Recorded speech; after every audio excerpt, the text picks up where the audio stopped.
folks, we are here at the Log House Church, December 29th, 30th, okay, 2018.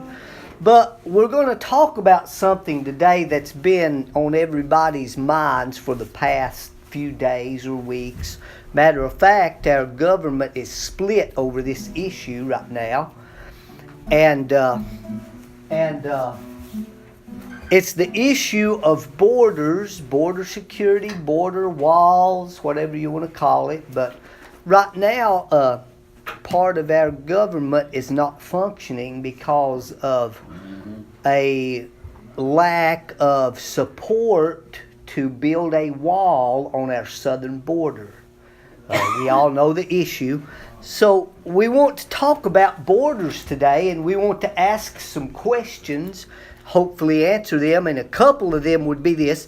Does being a Christian mean we must be in opposition to borders? That's a good question. There are many Christians today that would say yes. If you want a border that keeps people from coming in, that means you are not compassionate. That means you don't have the love of Christ. If Christ were here today, He would say, tear down that border wall and let everyone come in. And if you don't do that, you are not a compassionate person. That's the charge that are laid against Christians today when they accuse about the debate on the border wall. Here's another question. Does Jesus oppose borders? If Jesus were here today, which side would He be on? In favor of a border wall or not in favor of one? How about this? Does the Bible oppose borders? When we read the Bible, does the Bible allow for borders, such as a border wall, or does the Bible oppose borders? Actually, I don't know if you've ever thought about this or not, but every day of our lives, we unconsciously are aware of borders. When you drove down here this morning, you were staying within borders. One border you hopefully obeyed was the border of the restriction of the law that says you can just go so many miles per hour. Hopefully everybody obeyed that. And another border you obeyed by coming here was staying within the lines on the road. That's a border. There are many definitions of a border, a boundary, a dividing line, a point where something ends and something else begins would be a border. A separating mechanism, something that separates, is a border, a stopping and starting point. But the fact of the matter is, borders are an everyday part of our lives as Americans, and we don't even think about borders. Our clothing is a border. It separates our nakedness from the public. So clothing is a border. What do you call the edge of a garment? You call it a border, don't you? The seamstresses call it a border. So borders are inescapable. How we deal with borders is our responsibility. Some people don't deal good with clothing borders. I mean, you see them and they're almost naked. You all have seen the pictures. So some people don't respect clothing borders real good. And some people don't respect the borders of the law, traffic, not being within their lines. But borders are in everyday life that we experience. Now here are some things that I want to get across today in our study. Number one, God originates and ordains borders. When we read the Bible, that we will find that God actually is the author of borders. And what something else we will find out today in our study is Satan always disregards and disdains borders. He does not respect borders. Now when we go to the very first book in the Bible, the very first chapter, look what we find here in the very first chapter of the Bible. We will find something going on with God. Look with me in Genesis chapter 1, if you will.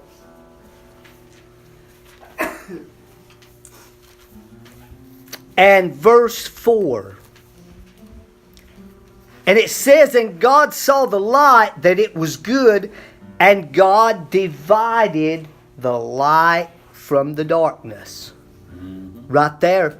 Right from the very first of creation, God is establishing borders.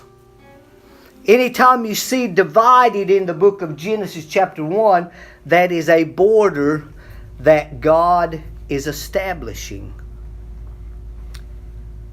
And look there in verse 6, there it is again. "And let it divide the waters from the waters." That was the firmament. And verse 7, "And God made the firmament and divided the waters which were under the firmament from the waters which were above the firmament." So there in the very first book, in the very first few verses of the book, we already find God, the Creator, establishing borders. Now, I thank God that He established borders. He kept the sun a certain distance away from the earth. And God established the border and said, "Sun, you cannot come any closer. If it came any closer, we would burn up. If it went any farther, we would freeze to death."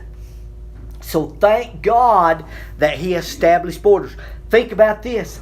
If God had not separated day and night and it was dark all the time, can you imagine? Well, life wouldn't exist, for one thing, if there was no light. And so thank God He started. One of the first things that God did was establish borders. Actually, even before God created the heavens and the earth, God was already in heaven. And guess who else was there? Satan was there, and all the angels. Now, we'll read about that in a minute. But another thing that we read about in the book of Genesis is God established spiritual borders. We go to Genesis chapter 2, verse 16 and 17. Look at it right there with me real quick.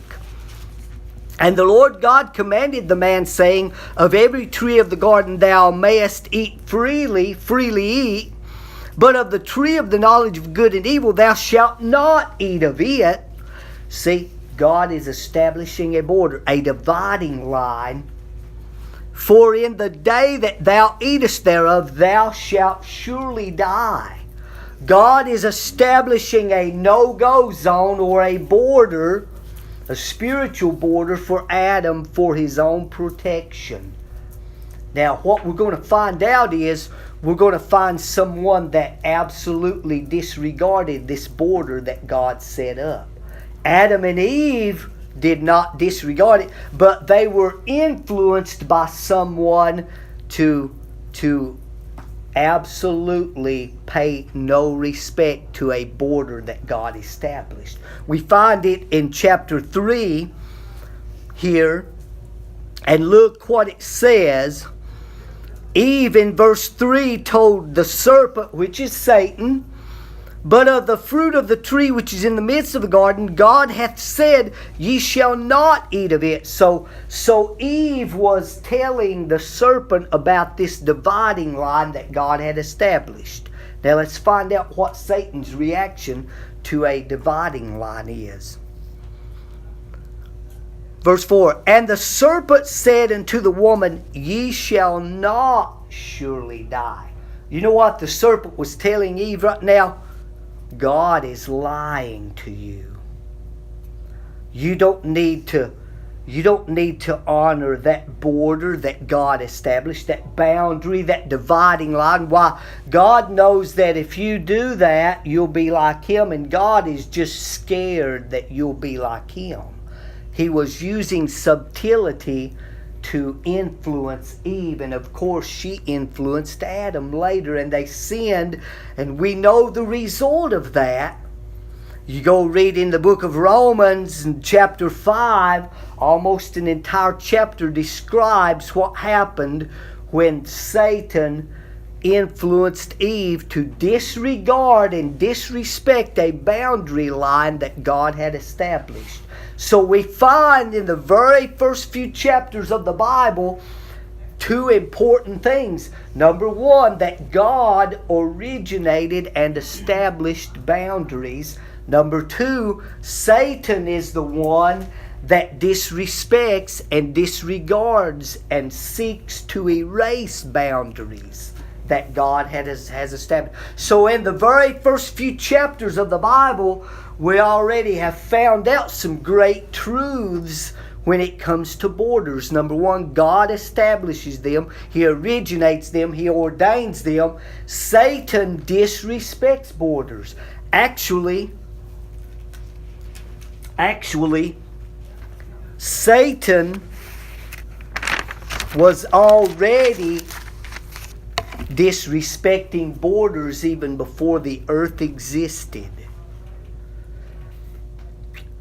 If you go to Isaiah chapter 14, you will find, well, let's just turn there real quick. We've got plenty of time. Isaiah chapter 14 tells of the fall of Lucifer. Satan's name was Lucifer in heaven. He was in charge of the music. But in Isaiah chapter 14, it talks about the fall. And what we're going to find here in Isaiah 14 is we're going to find borders here being talked about. And we're going to find Satan disrespecting those borders here in Isaiah chapter 14.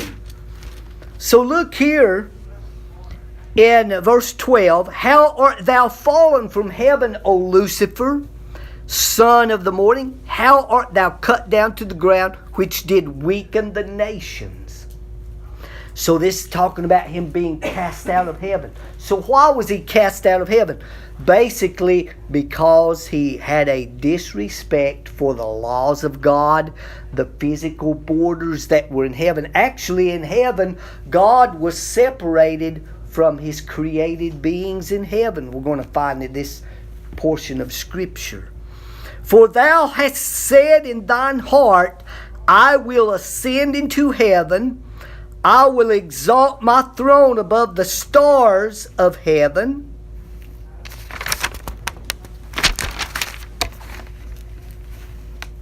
Okay, I will also sit upon the mount of the congregation in the sides of the north. Now these phrases, above the stars, the mount of the congregation, the sides of the north, and the heights of the clouds, there in verse 14. I will ascend above the heights of the clouds. I will be like the Most High. Now these phrases are phrases that describe a separation by God from His created beings. So even in heaven, God is separated by, and He sits in the sides of the north. Is where God's throne is in heaven.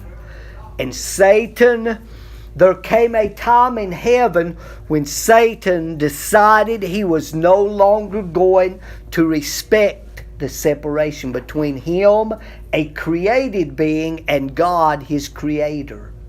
He wanted to be like Him. And to be like God, he had to tear down the border that separated him and God. God's holiness demands that He be separated from His creation, His holiness.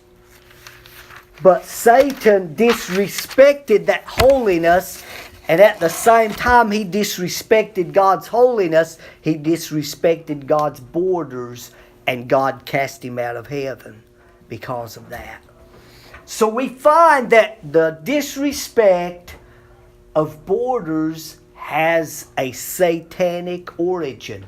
So we can take that and we can go in the Bible and we can find anyone opposing borders as opposing God. And they are acting under the authority of Satan, under the principles of Satan, whether they realize it or not.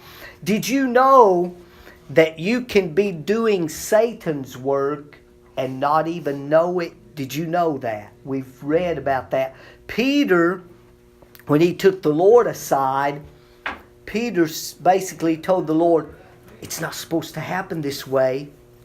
I've read the Old Testament. You're supposed to set up your kingdom. You're not supposed to go and die. You know what Jesus told him? Get thou behind me, Satan, for thou savorest not the things of God, but the things of man.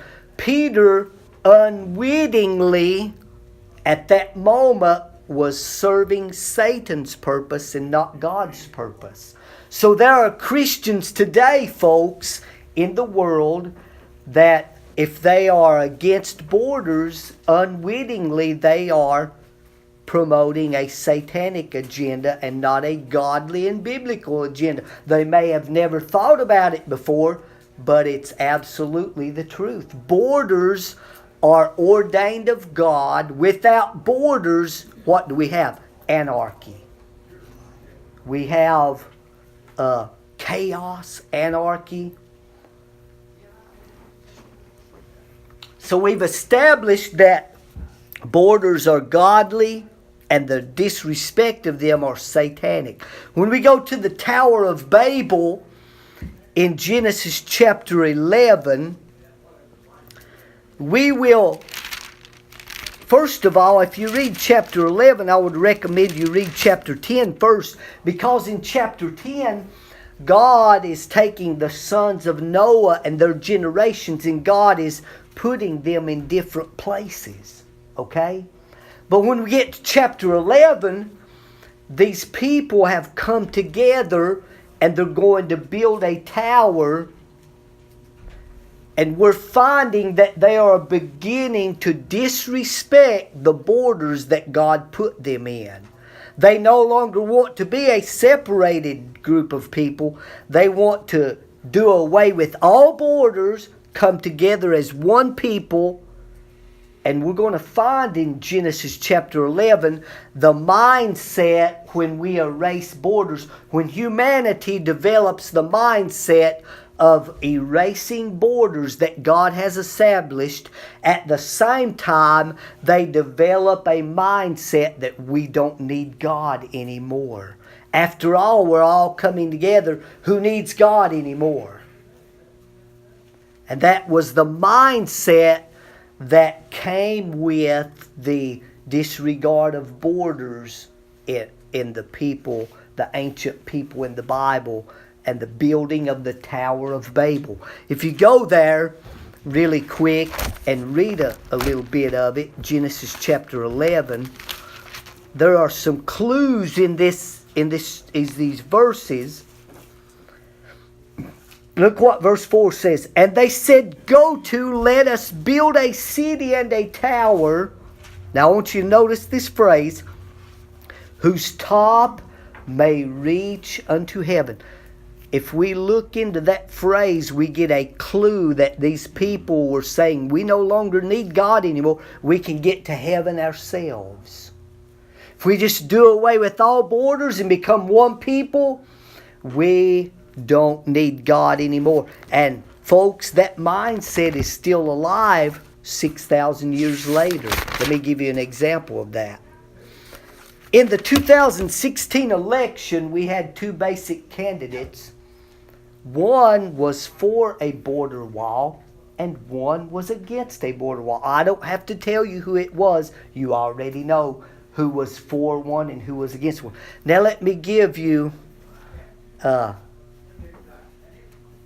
when Hillary Clinton was speaking before a group of people in Brazil, she made a comment, and you can find the quote. I may not quote it exactly, But basically the quote from her was, "My dream is for there to be no borders in the United States."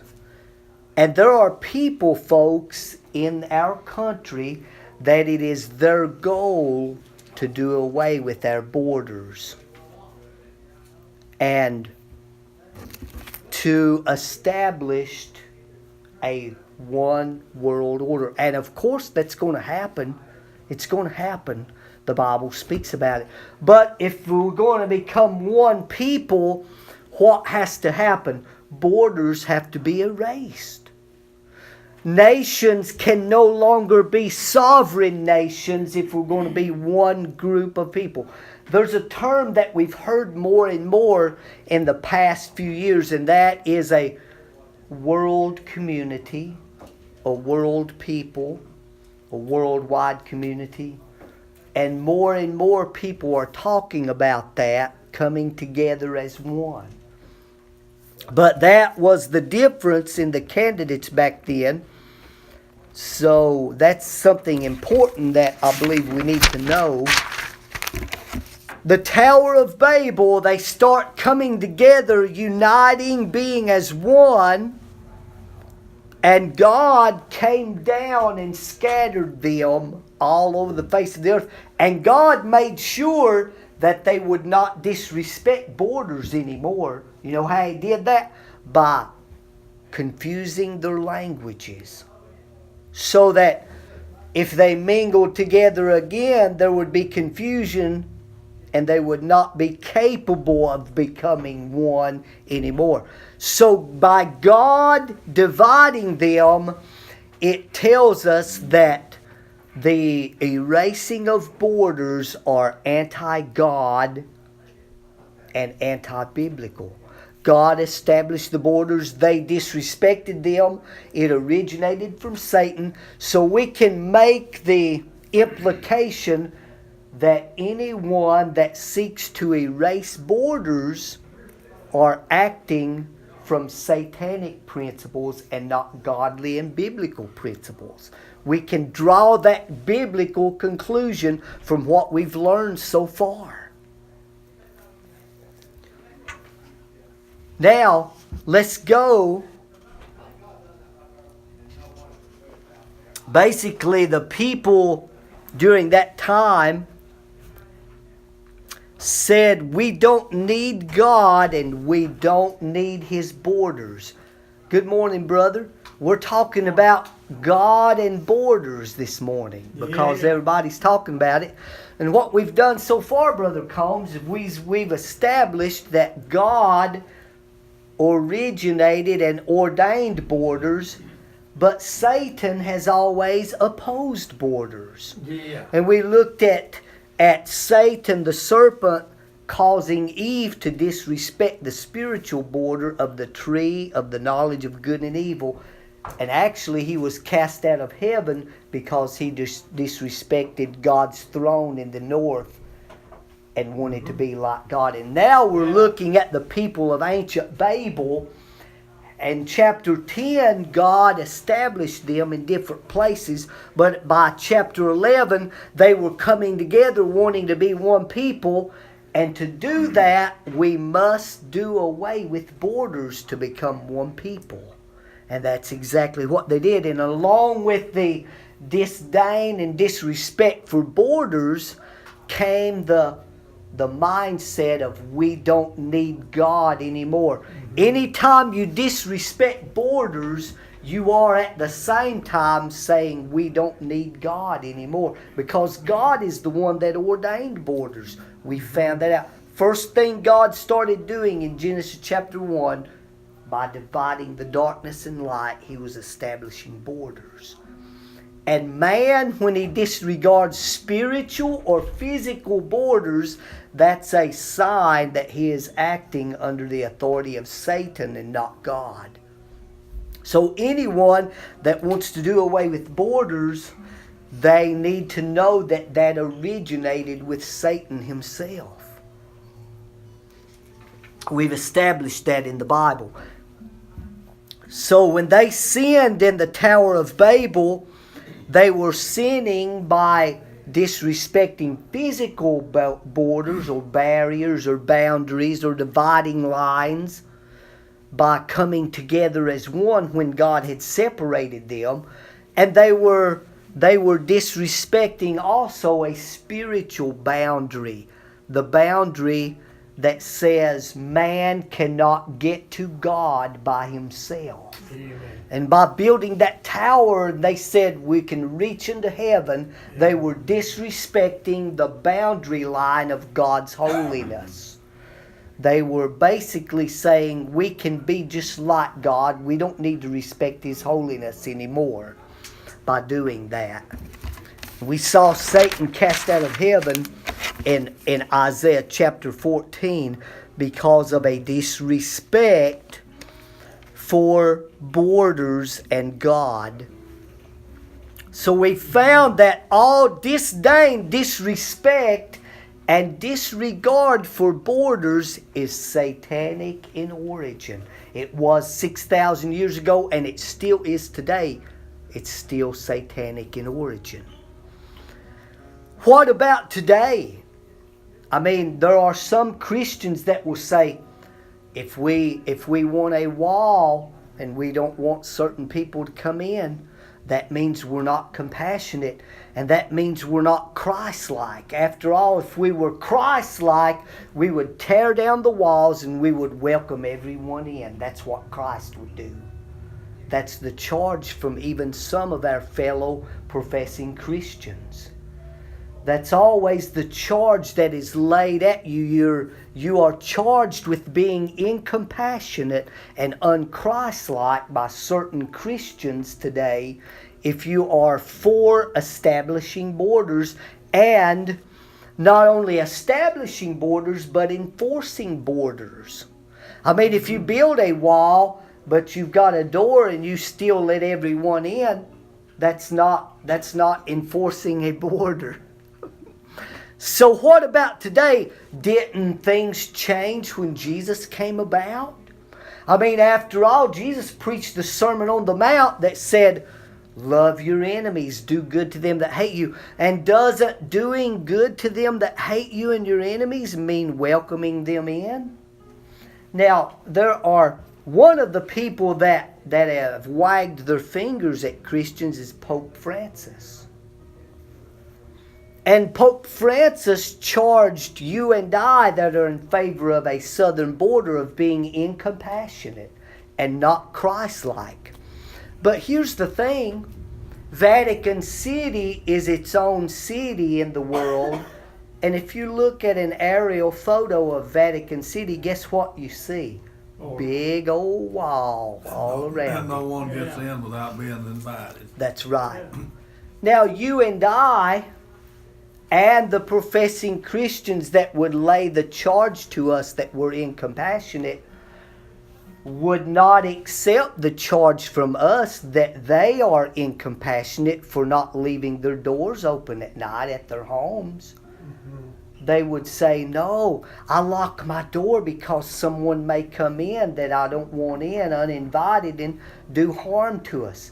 Well, that's the same thing on a national level. Right. When we seek to protect our borders. Same concept.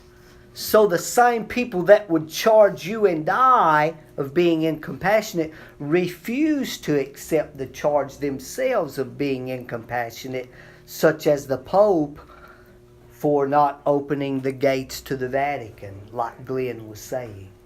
They refuse to accept that charge. So today, here's the question. Are loving people and borders mutually compatible or mutually exclusive? In other words, can we love our enemies and still establish borders? Of course we can. Of course we can. Jesus ministered and grew up under the Roman government. Jesus went about preaching love, loving your enemies, doing good to those that are in need. He preached the Sermon on the Mount. But Jesus never did take a copy of the Sermon on the Mount to the Roman government and demand the Roman government make laws according to the Sermon on the Mount. He never did do that. To do so, Jesus understood that for him as a Christian to demand a sovereign government to act like a Christian would be in fact establishing a theocracy. Now we unfortunately have history of what happens when the church subjugates a government under church authority. The Roman Catholic Inquisitions. Have you heard of the libels, the Jewish libels, the Inquisitions? We know what happens when a Christian theocracy is established on the earth. The wrong kind. Just look at the Roman Catholic Church and the horrible things they did. Here's one example. They hoarded a group of Jews into a synagogue and locked them in. And while they were burning them alive inside, they were singing, "Fare us, Lord Jesus." That's the result of subjugating a government under Christian authority. It's not for the Christian to demand a sovereign government to act Christian. It's for the individual Christians to act Christian. The only time the next theocracy that's going to be established will be by Jesus, and His kingdom is going to be a peaceable kingdom. Amen. So Jesus never did take the Bible to the Roman government and attempt to subjugate or coerce that government to make laws that corresponded to His teachings. He never did do that. He never applied them to governments. So Jesus lived under the Roman government that had border laws, immigration laws. Jesus never sought to demand them to change the laws under the government he lived under. That's very important, folks, for us to understand. And no Christian today has the biblical authority to take the Sermon on the Mount and tell our government, tear down those walls because I'm a Christian. We don't have the authority to do that. A government has the biblical authority to act justly if they make laws that are based on biblical principles, and borders are from the Bible. They originated from God. So if a sovereign country wants to establish borders and enforce borders, we can find biblical precedent for that. So they are establishing them as a sovereign entity. Now, that takes us to Romans chapter 13, if you'll turn there with me. So, we're asking the question, what about today? What about today? What are we supposed to do today? How are we supposed to act as Christians today when it comes to borders? Well, the answer to that is found in Romans chapter 13. And let's look and see what it says, and we'll end here today on this note. Now, so far we've found out that God ordains and originates borders, but Satan always disrespects, disdains, disregards borders. So anyone that is for borders is acting under a godly principle. Anyone that is for erasing borders, whether they realize it or not, are acting under satanic principles, whether they realize it or not. So in here in Romans chapter 13, let's look at it really quick. Now this is, remember, this is under Roman government, and at the time this was written, there was an evil Roman dictator in charge that was actually beginning to target and kill Christians.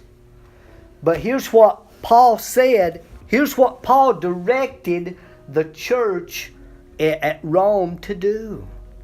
Let every soul, now that would include born again Christians, that would include unsaved people, saved people, that includes everybody. Every soul is everybody. Let every soul be subject unto the higher powers, that's the government. For there is no power but of God. Now, do you mean that even the Roman powers were ordained of God? Absolutely. Yeah. Absolutely. God used I believe it was a Babylonian king, Cyrus. He may have been, I forget what, to bring the children of Israel, to deliver them from bondage. He may have been Syrian, but Cyrus, and God even called him mine anointed. I believe it's Isaiah chapter 41. God used Pharaoh in his plan. Pharaoh was an evil man. But God absolutely everything. If you believe in a sovereign God, then you will believe that God, it's God's will, His permissive will for everything that happens to be happening the way it is. So in other words, there's a reason things happen if we're going to believe in a sovereign God of the Bible. So he says the powers, for there is no power but of God. There is no government but of God. The powers that be, now notice this, are ordained of God. So God has ordained governments. Governments that have a right to establish borders and to enforce borders. They have the absolute right. Now notice this, whosoever, that would be unsaved and saved, resisteth the power, resisteth the ordinance of God. Yeah.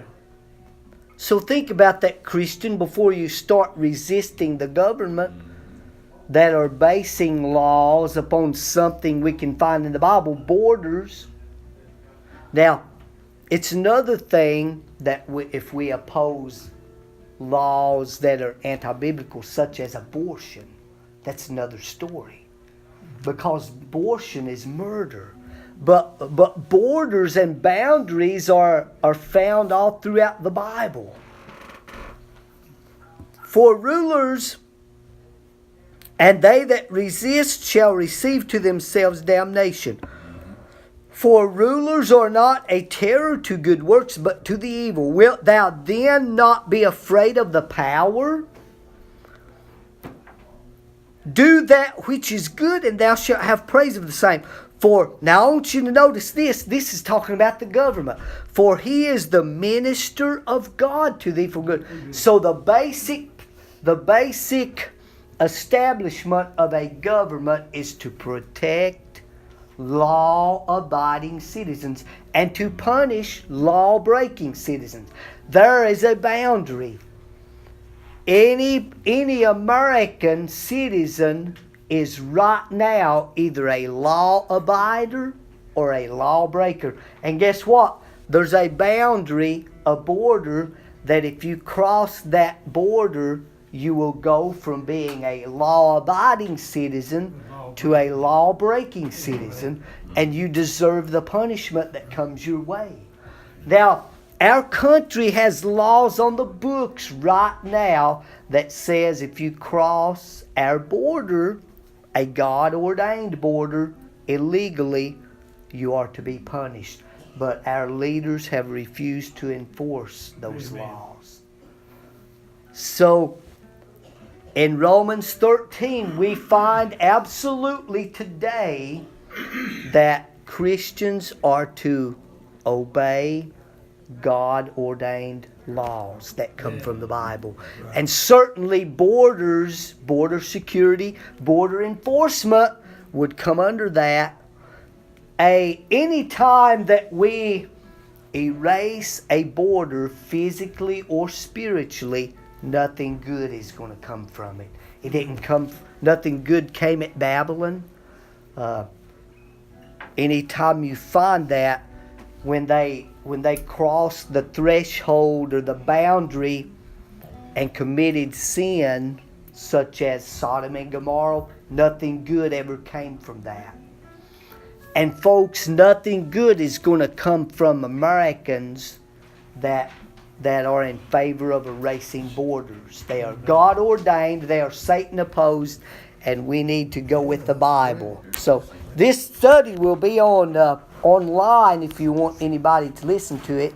My YouTube channel is Light of the Word if you ever want to go there. We have several studies there, and this one's going to be there as well.